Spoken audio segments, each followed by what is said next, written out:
嗨，大家好，欢迎走进新一期的杰出世界，我是小云。当今世界各个城市想要获得发展，就需要结合地区实际情况，寻找到各个城市的发展优势。在这一方面，很多城市就做得很多，就好比说那一线城市，更是城市的代表。而我们今天想要为大家介绍的是江苏的一个城市，虽然并不是省会城市，却早早地找到了发展的方向与定位。这个城市的实力甚至要超过很多省会城市，而且这个城市的交通十分便利，当地拥有4座高铁站，发展十分突出。这个城市就是位于江苏的苏州。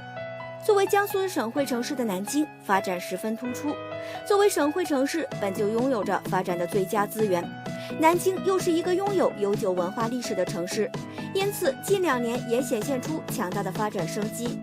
然而江苏的另一个城市苏州同样不可小觑，尤其是近些年随着旅游业的发展，这个城市的经济实力不断攀升，成为了中国的知名城市。苏州市的旅游业发展得益于多方面的助力，从我国古代到近代，有无数的诗人作家耗费自己的笔墨歌颂苏州这个城市，还有很多画家专门来苏州写生。画家笔下的苏州栩栩如生，风景优美，吸引了无数游客前来欣赏。早在小学时期，依稀记得我们语文书上面还有一篇课文叫做《苏州园林》，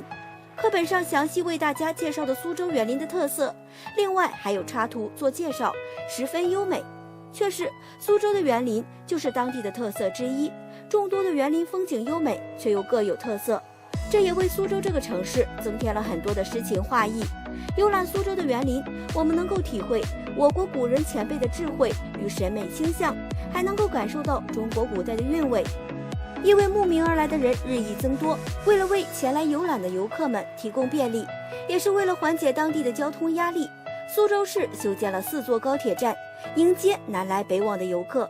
苏州的发展真的是非常不错呢。虽然不是省会，但是有很多方面可以说隐隐超过了省会南京。不知道你喜欢苏州这个城市吗？好了，今天就为大家介绍到这里，下一期的杰出世界会带你去更有意思的地方。